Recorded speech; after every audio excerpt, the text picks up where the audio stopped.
Is all lunar regolith suitable for life on the moon? What scientists say? Welcome to the Space Diary channel. Before watching, I want to ask you to help our channel by liking and subscribing. According to the study, only certain types of local soil should be used to build future bases on the moon. Plans for the development of the moon by various space agencies around the world include the building of bases in the southern polar region of the Earth's satellite. In all cases, plans for the construction of such facilities on the lunar surface require the use of local resources, especially for infrastructure. This means that lunar regolith can be used as a building material, but not all lunar regolith is well suited for this purpose.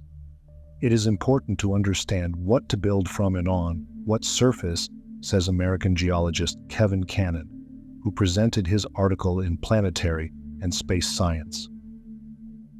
The scientist has proposed a classification scheme for lunar regolith that will help to build bases and other facilities on the moon, depending on the type of soil and its location.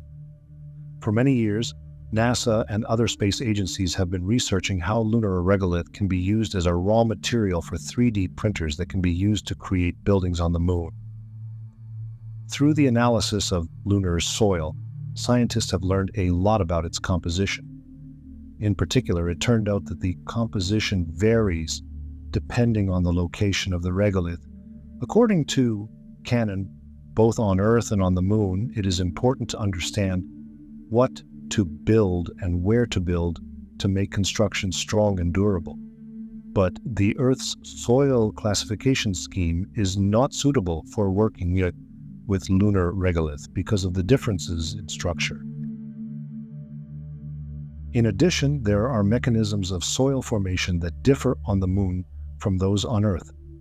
Whereas soil on Earth is formed by water and wind erosion, lunar regoliths was created by a combination of volcanic activity and a long history of asteroid and meteorite impacts. As a result, the surface of the moon is covered with a thick layer of rock fragments, glass beads, impact and volcanic, minerals containing aluminum, plagioclase, and agglutinate, a pyroclastic igneous rock.